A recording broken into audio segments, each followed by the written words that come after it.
देखिए क्लास 11 की केमिस्ट्री का ये पहला चैप्टर है, ठीक है, जिसका नाम है some basic concepts of chemistry. ठीक है, अब हमें केमिस्ट्री के कुछ बेसिक कॉन्सेप्ट इसमें सीखने हैं। तो अब वो बेसिक कॉन्सेप्ट सीखने से पहले हमें ये तो सीखना पड़ेगा कि केमिस्ट्री क्या है, किस बला का नाम है केमिस्ट्री।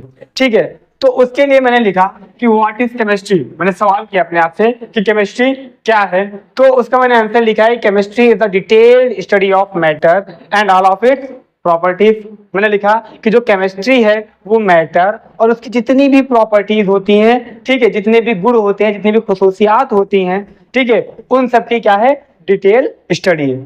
ठीक है, डिटेल मतलब उसकी अच्छी तरीके से स्टडी, बिल्कुल विस्तृत रूप से। ठीक है, अब लेकिन बात आती है ना कि मैटर क्या है। भाई मैंने वर्ड लिया है ना कि डिटेल स्टडी ऑफ मैटर, तो बात आती है कि मैटर क्या है। हमें अगर मैटर ही नहीं पता होगा, हमें अगर मैटर ही नहीं पता होगा कि ये क्या चीज है, तो हम केमिस्ट्री कहाँ से पढ़ेंगे। बात समझ में आ रही है। जब हमें मैटर ही नहीं पता है कि मैटर क्या है, मुझे तो पता ही नहीं कि मैटर क्या होता है, लेकिन हम यहाँ पे पढ़ रहे हैं कि जो केमिस्ट्री है वो मैटर की डिटेल स्टडी है। लेकिन हमें उससे पहले ये तो पता होना चाहिए कि मैटर क्या है, व्हाट इज मैटर। तो अगर मैटर की बात करते हैं तो मैटर हर उस चीज को कहते हैं, हर एक चीज, दुनिया में जितनी भी चीजें हैं, ठीक है, हर वो चीज मैटर है। ठीक है, जिसके पास क्या हो, वजन हो, जिसके पास कुछ मास हो, कुछ वजन हो, और जो क्या कर रही हो, जगह को घेर रही हो। ठीक है, मैंने एग्जांपल के तौर पे बताया कि ये हमारे पास बोर्ड है, अगर इस बोर्ड का हम वजन करें तो कुछ ना कुछ वजन होगा, इसमें होगा ना। ठीक है, और अगर ये वजन इसमें है और दूसरी बात हम इसमें देख रहे हैं कि ये दीवार के ऊपर लटका हुआ है, तो इसने क्या किया है, दीवार को घेर रखा है। दीवार कितनी क्या है, इसने घेरा है।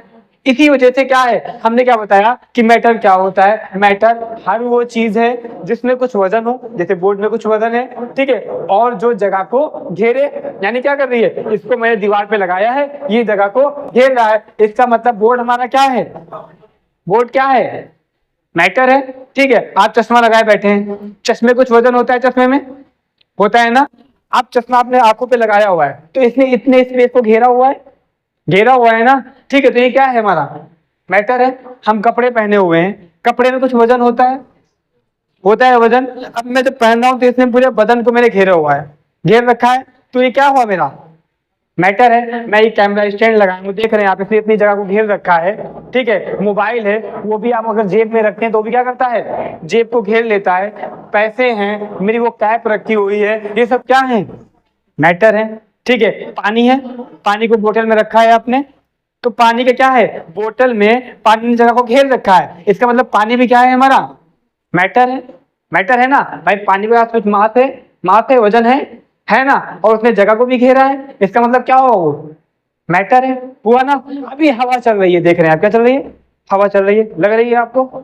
ठीक है, तो इसने इतनी जगह को घेर रखा है, अभी आप वहां बैठ जाए जा करके तो वहां पे हवा नहीं लगेगी, तो क्या है, हवा जगह को घेर रही है, घेर रही है।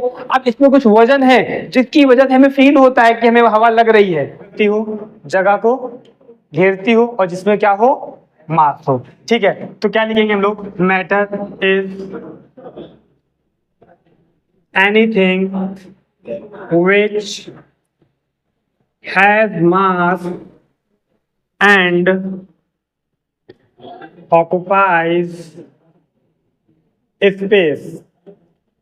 ठीक है, मैंने क्या लिखा कि मैटर कुछ भी है, anything is matter which has मास, जो क्या कर रही हो, जिसके पास मास हो, वजन हो, एंड और ऑक्युपाइज स्पेस, और जो क्या है, कुछ वजन या कुछ जगह को घेरे। ठीक है, कुछ वजन रखती हो और कुछ जगह को घेरे, हर वो चीज क्या हो जाएगी, हमारी मैटर हो जाएगी। फॉर एग्जाम्पल मैंने बताया ये हवा है, ये मैटर है। ठीक है, ये मोबाइल है, मैटर है, पानी है, मैटर है, मतलब हर वो चीज जिसके पास कुछ ना कुछ वजन हो और जो कुछ ना कुछ जगह को घेरे, उसे हम क्या बोलेंगे, मैटर बोलेंगे। क्लियर है, इतना समझ में आया है मैटर। अब जैसे कोई भी चीज है, ठीक है, तो किसी ना किसी चीज से मिलकर बनी होती है ना। जैसे हमारा ये बोर्ड है, तो ये किसी छोटी छोटी चीजों से मिलकर ही बना हुआ होगा। मोबाइल है, ये भी छोटे छोटे पार्टिकल से मिलकर बना होता है। तो वैसे ही मैटर है ना, मैटर कोई भी चीज है। तो अभी मैंने जाना कि मैटर क्या होता है, ये भी तो होना चाहिए कि मैटर किससे मिलकर बना होता है। भाई कैसे हो गया मैटर, किसको हम मैटर बोलेंगे, पहले बोला किसको मैटर बोलेंगे, वो मैंने सीख लिया किसको बोलेंगे मैटर। अब वो मैटर बना किससे होता है, ठीक है। तो जो मैटर होता है बहुत ज्यादा छोटे छोटे पार्टिकल से मिलकर बना होता है, ठीक है। कोई भी मैटर ले लेते हैं तो छोटे छोटे पार्टिकल से मिलकर बना होता है। उन पार्टिकल्स को जो हम लोगों ने नाम दिया है वो कहते हैं एटम। क्या बोलते हैं, एटम। तो जो मैटर होता है, जो मैटर होता है वो बहुत ही ज्यादा छोटे छोटे पार्टिकल से मिलकर बना होता है। उन पार्टिकल्स को हम एटम बोलते हैं, ठीक है। तो ये पॉइंट लिख लेंगे कि matter is made up of minute particles called atoms। जो मैटर होते हैं वो क्या है, बहुत ही ज्यादा छोटे छोटे पार्टिकल से मिलके बने होते हैं। उन पार्टिकल्स को क्या बोलते हैं, एटम बोलते हैं, ठीक है। अब इस चैप्टर में एटम्स के बारे में एक थ्योरी दी गई है जिसे एक वैज्ञानिक थे जॉन डाल्टन, ठीक है, उन्होंने थ्योरी दिया था, इसलिए उस थ्योरी का नाम रखा गया था डाल्टन्स एटॉमिक थ्योरी, ठीक है। अब हम लोग उस थ्योरी के बारे में, टॉपिक है वो डाल्टन्स एटॉमिक थ्योरी। एक वैज्ञानिक थे जॉन डाल्टन, एक वैज्ञानिक थे जॉन डाल्टन जिन्होंने एक थ्योरी दी थी जिसका नाम था डाल्टन्स एटॉमिक थ्योरी। इन्होंने अपनी थ्योरी में एटम के बारे में कुछ बातें बताई थी।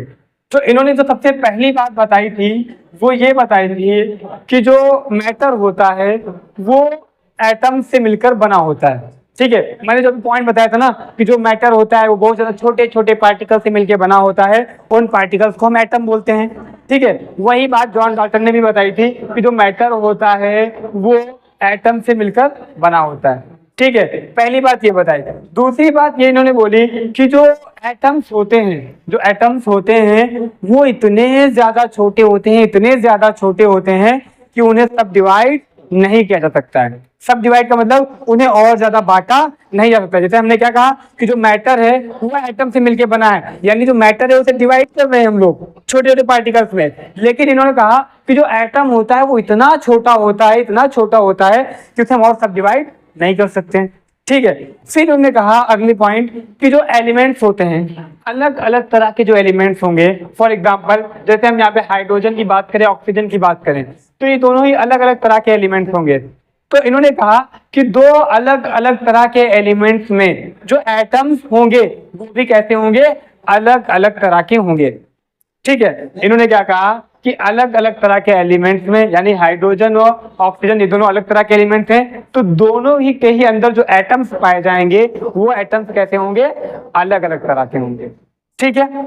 फिर उसके बाद इन्होंने कहा कि जो एक तरह का एलिमेंट होगा, एक पार्टिकुलर एलिमेंट, यानी ये हाइड्रोजन क्या है, ये एक अलग पार्टिकुलर एलिमेंट है, ऑक्सीजन क्या है, ये एक अलग एलिमेंट है।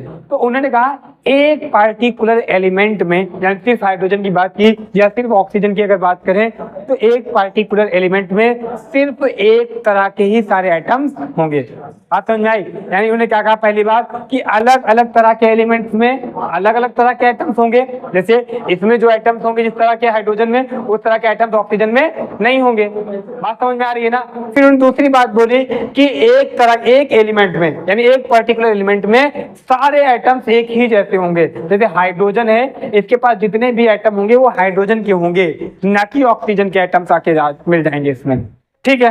फिर उन्होंने एक बात और कही कि जो एलिमेंट होते हैं, ठीक है, जो एटम्स होते हैं आपस में कंबाइन करते हैं, एक दूसरे का करते हैं, कंबाइन करते हैं, चाहे वो एक ही जैसे एलिमेंट कंबाइन करें, अलग एलिमेंट कंबाइन करें, वो बात नहीं इन्होंने कही। इन्होंने कहा जो एटम्स आपस में जब कंबाइन करते हैं, एक दूसरे के साथ में मिलते हैं, तो ये अपने होल नंबर रेशियो में मिलते हैं। होल नंबर रेशियो का मतलब, जैसे कि मैं वाटर का फार्मूला यहाँ पे लिखता हूँ H2O, ठीक है। तो इसमें मैंने देखा कि जो हमारे हाइड्रोजन है उसके कितने एटम है, 2, और ऑक्सीजन का वन होता है। ठीक है, कभी मैंने नहीं देखा कि जो मेरे पास वाटर है उसमें हाइड्रोजन के 2.5 या ऑक्सीजन का 1.5 इस तरह के आइटम हो, या हाइड्रोजन के 2.3 या 2.1 या 2/3 इस तरह के आइटम्स होते हैं, नहीं होते हैं। तो इन्होंने यही बात कही थी कि जो एटम्स आपस में कंबाइन करते हैं तो वो अपने होल नंबर रेशियो में कंबाइन करते हैं, ना कि फ्रैक्शनल नंबर में या डेसिमल नंबर में। बात समझ में आई? बस इतनी ही हमारे डाल्टन की एटॉमिक थ्योरी थी। इन्होंने पहली बात कही कि जो मैटर होता है वो किससे मिलकर बना होता है? एटम से मिलकर बना होता है। इन्होंने पहली बात बोली कि जो मैटर होता है वो एटम से मिलकर बना होता है। Matter consists of very small particles called atoms। यानी जो मैटर होता है वो बहुत ज्यादा छोटे छोटे पार्टिकल से मिलकर बना होता है, जिन्हें क्या बोला गया? एटम बोला गया। फिर उन्होंने बात कही कि एटम्स इतने ज्यादा छोटे होते हैं कि उन्हें हम सब डिवाइड नहीं कर सकते हैं। तो इन्होंने क्या लिखा कि atoms are so small. Atom क्या होते हैं? बहुत ज्यादा छोटे होते हैं। Therefore they didn't further subdivided. ठीक है, जिससे क्या होता है कि वो पुनः दोबारा से सब डिवाइड नहीं किए जाते। That they can not further सब डिवाइडेड, कि उन्हें हम इतने ज्यादा छोटे होते हैं कि उन्हें हम सब डिवाइड नहीं कर सकते हैं। ठीक है, फिर उन्होंने अगली बात कही कि जो अलग अलग तरह के एलिमेंट्स होते हैं, यानी डिफरेंट एलिमेंट्स में जो एटम्स होंगे वो अलग अलग तरह के होंगे। मतलब जैसे एक हाइड्रोजन एलिमेंट है, दूसरा हम ऑक्सीजन एलिमेंट ले रहे हैं। ठीक है, तो जिस तरह के एटम्स हाइड्रोजन में होंगे उस तरह के एटम्स ऑक्सीजन में नहीं होंगे। ठीक है, तो इन्होंने क्या बताया कि अलग अलग तरह के एलिमेंट्स में अलग अलग तरह के एटम्स होते हैं। तो different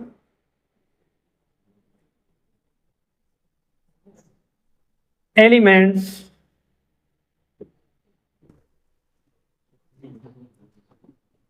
consists of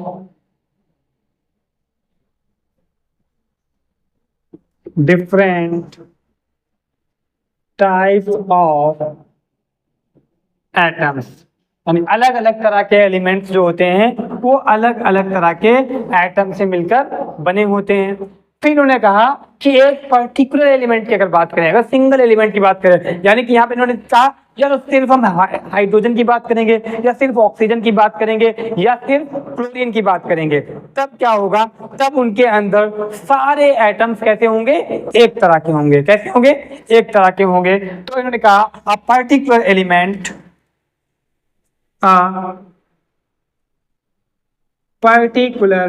element consists same type of atoms। A particular element consists same type of atoms। फिर इन्होंने जो लास्ट बात बोली कि जो एटम्स होते हैं, जब एलिमेंट आपस में कंबाइन करते हैं, जो एटम्स होते हैं वो होल नंबर रेशियो में कंबाइन करते हैं, ना कि फ्रैक्शनल नंबर में या डेसिमल नंबर में। मैंने अभी एग्जांपल देकर बताया था कि जैसे अगर वाटर की हम बात करें तो H2O ये फार्मूला होता है। तो इसमें हमने देखा कि हाइड्रोजन के 2 एटम, ऑक्सीजन का 1 एटम, यानी ये कैसा है? Whole number. होल नंबर किसे बोलते हैं? जो है तो फ्रैक्शन में ना लिखा हो और जो डेसिमल में ना लिखा हो, उसे क्या बोलते हैं हम लोग? Whole number. तो हम देखते हैं कोई भी फार्मूला दे, कैल्शियम कार्बोनेट ले लिया CaCO3, हाइड्रोजन क्लोराइड ले लिया, सब में देख रहे हैं कि कैसे होल नंबर रेशियो में कंबाइन कर रहे हैं, कर रहे हैं ना। कोई भी ऐसा हमारा यहाँ पे कंपाउंड नहीं लिखा है, कोई भी ऐसा मॉलिक्यूल नहीं लिखा है जो फ्रैक्शनल नंबर में या डेसिमल नंबर में कंबाइन कर रहा हो। ठीक है, बात समझ में आई है? तो क्या लिखेंगे? Different atoms of different elements do combine with each other in a whole number ratio. Do combine each other in a whole number ratio.